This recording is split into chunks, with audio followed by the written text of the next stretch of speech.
இன்றைக்கி நம்ம வீடியோவில் வெஜ் பிரியாணி ரெசிபி தான் பார்க்க போகிறோம்.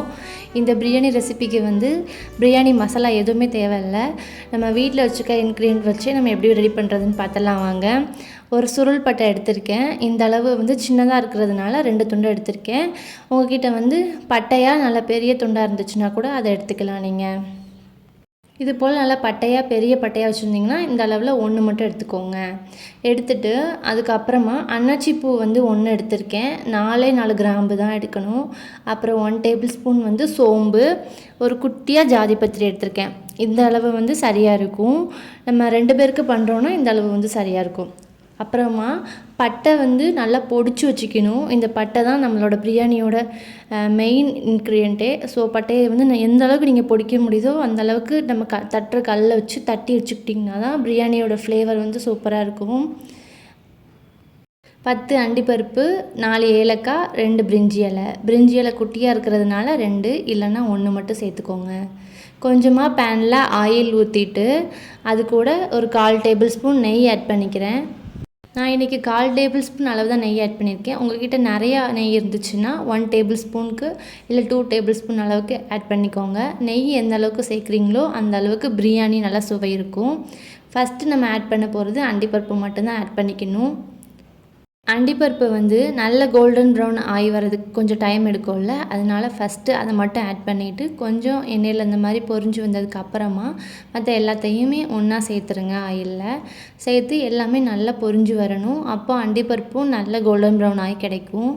இது கூட ஒரு சின்ன சைஸ் ஆனியன் நல்லா பொடிசாக நறுக்கி எடுத்துருக்கேன். அதையும் ஆட் பண்ணிக்கணும். ஆட் பண்ணிவிட்டு வெங்காயம் நல்லா வதங்க விட்டுருங்க ஒரு 5 நிமிஷத்துக்கு. வெங்காயம் நல்லா கோல்டன் ப்ரௌன் ஆகணும். ஆனதுக்கு அப்புறமேட்டுக்கு தான் நம்ம இஞ்சி பூடு பேஸ்ட் சேர்த்துக்க போகிறோம். ஒரு விரலில் பாதி அளவுக்கு இஞ்சி துண்டு எடுத்துக்கோங்க. 3 பூடு நல்லா பெரிய பூடாக இருந்ததுன்னா 3 சேர்த்துக்கோங்க. சின்ன பூடாக இருந்ததுன்னா 5 சேர்த்து ஒரு பல்ஸ் நல்லா விட்டு அரைச்சி எடுத்துகிட்டு வந்துடுங்க. தண்ணி எதுவுமே சேர்க்காமல் அரைச்சி எடுத்துக்கோங்க. அரைச்செடுத்த பேஸ்ட்டை 1 டேபிள் ஸ்பூன் கரெக்டாக இது கூட ஆட் பண்ணி நல்லா வதக்கி விட்டுருங்க எண்ணெயிலேயே. நல்லா இஞ்சி பூடும் ஸ்மெல்லு போகிறதுக்கு ஒரு 5 நிமிஷமாவது எடுத்துக்கும். அதனால நல்லா சுருளை அதோடய ஸ்மெல்லெல்லாம் பச்சை வாசனைலாம் போனதுக்கப்புறமா தக்காளி சேருங்க. இந்த மாதிரி கொஞ்சம் இஞ்சி பூடு சேர்த்ததுக்கப்புறமா அடி பிடிக்க ஆரம்பிக்கும். அடுப்பை லோ ஃப்ளேமில் வச்சுட்டு இஞ்சி பூடு சேர்க்க ஆரம்பிங்க. இல்லைனா இஞ்சி பூடு கருகிருச்சுன்னா பிரியாணியோட டேஸ்ட் சுத்தமாக மாறி போயிடும். ஃபஸ்ட்டில் இஞ்சி பூடு சேர்த்ததும் அவங்களுக்கு பேனில் கொஞ்சம் ஒட்டி பிடிக்கிற மாதிரி தான் ஃபீல் ஆகும். அப்புறமா கொஞ்சம் நேரத்தில் நல்லா தக்காளி சேர்த்து நம்ம வதக்கும்போது அந்த இஞ்சி பூடு பேஸ்ட்டெல்லாம் அதோட தக்காளியோடு சேர்ந்து நல்லா மேஷ் ஆகிடும். தக்காளி இன்றைக்கி நாட்டு தக்காளி ஒரு 2 மீடியம் சைஸில் இருக்கிற மாதிரி எடுத்திருக்கேன். உங்களுக்கு ரொம்ப குட்டியாக இருந்ததுன்னா 3 சேர்த்துக்கோங்க. ரொம்ப பெருசாக இருந்ததுன்னா 1 தக்காளி சேர்த்துக்கோங்க. தக்காளி சேர்த்து ஒரு 5 நிமிஷம் கழித்து நல்லா இது போல் தொளி பிரிஞ்சு வெந்ததுக்கு அப்புறமா புதினா சேர்க்க போகிறோம். புதினா இந்த அளவுக்கு ஒரு 10 இலை 15 இலை இருக்கும். இதை நல்லா பொடிசாக கட் பண்ணிவிட்டு நம்ம சேர்த்துக்க போகிறோம்.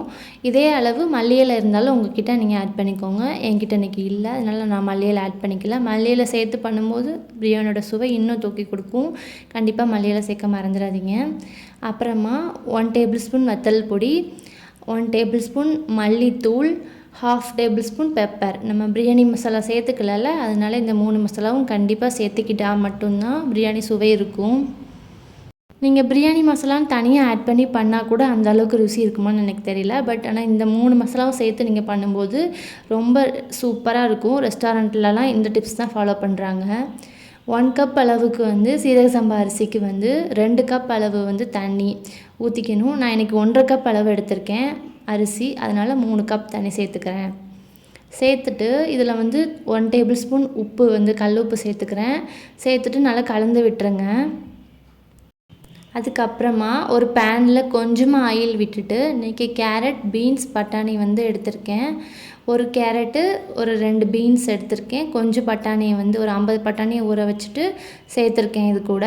அதை நல்லா வேறு தனியாக ஒரு பேனில் வதக்கிட்டு நம்ம இது கூட சேர்த்து நல்லா கொதிக்க விட்டுறணும். கொதித்ததுக்கு அப்புறமேட்டுக்கு தான் அரிசி ஆட் பண்ணணும். அரிசி நல்லா 3 டைம் வாஷ் பண்ணிவிட்டு நான் சேர்த்துருக்கேன். நம்ம இப்போ அரிசியை கழுவி ஊற்றுறோம்ல, அதில் ஒரு 1/4 கப் தண்ணி ஆட் ஆகுது, அது ஒரு ப்ராப்ளமும் இல்லையா அப்படின்னு நிறைய பேர் கமெண்ட் கேட்பீங்க. கண்டிப்பாக ஒரு பிரச்சனையும் இல்லை. 1/4 கப் தண்ணி 1/4 கப் இருக்காது கண்டிப்பாக. அதுக்கும் குறைவான தண்ணியில் தான் நம்ம வந்து கழுவி ஊற்றுவோம். அது ஒரு ப்ராப்ளமும் இல்லை. நல்லாவே வந்துடும். 20 நிமிஷத்துக்கு லோ ஃப்ளேமில் அடுப்பை வச்சுட்டு இது போல் ப்ளைட் போட்டு வெயிட் வச்சுக்கோங்க. இது போல் வெயிட்டாக இருக்க கல் ஏதாட்டும் வச்சுக்கோங்க. நான் அன்றைக்கி தட்டுற கல் வச்சுருக்கேன். கல் எதுவும் இல்லாதவங்க ஒரு பாத்திரம் நிறைய தண்ணி வச்சுட்டு அதை நல்லா சூடு பண்ணிவிட்டு இந்த ப்ளேட்டுக்கு மேலே வச்சு அந்த பாத்திரத்துக்கும் மூடி போட்டு மூடியிருக்கணும். அந்த மாதிரி பார்த்துக்கோங்க. பார்த்துட்டு ஒரு 20 நிமிஷம் லோ ஃப்ளேம்லேயே இது வேகட்டும். 20 நிமிஷம் கழித்து நீங்கள் ஸ்டவ் ஆஃப் பண்ணிடுங்க. கண்டிப்பாக எல்லா தண்ணியுமே உறிஞ்சிக்கும். நம்ம சொல்லியிருக்க அளவுகளில் அரிசி தண்ணி நீங்கள் போடும்போது. அதுக்கப்புறமா ரெடியான பிரியாணி மேலே 1 டேபிள் ஸ்பூன் அளவுக்கு நெய் ஆட் பண்ணிவிட்டு நீங்கள் இறக்கிட்டிங்கன்னா சூப்பராக சர்வ் பண்ண ஆரம்பிச்சிடலாம். பிரியாணி ரொம்ப ருசியாக மணமாக தயாராக இருக்கும். நான்வெஜ் பிரியாணி கூட தோற்று போயிடுங்க, அந்தளவுக்கு ருசியாக இருக்கும். நம்ம சொல்லியிருக்க மெத்தடில் 2 டிப்ஸ் ஃபாலோ பண்ணிக்கோங்க. பட்டையை எந்த அளவுக்கு பொடிக்கிறீங்களோ அந்த அளவுக்கு பிரியாணிக்கு நல்ல மணம் கொடுக்கும். நீங்கள் நெய் எந்த அளவுக்கு சேர்க்குறீங்களோ அந்த அளவுக்கு பிரியாணிக்கு சுவை கொடுக்கும். மணமும் சுவையும் இந்த பட்டையும் நெய்யும் தான். பிரியாணி மசாலாவே தேவைப்படாது. கண்டிப்பாக ஒரு முறை இந்த மெத்தடை ஃபாலோ பண்ணி ட்ரை பண்ணி பார்த்துட்டு எப்படி இருந்துச்சுன்னு கமெண்ட் பண்ணுங்கள். நம்ம சேனலில் புதுசாக பார்க்குறவங்க மறக்காமல் சப்ஸ்கிரைப் பண்ணுங்கள்.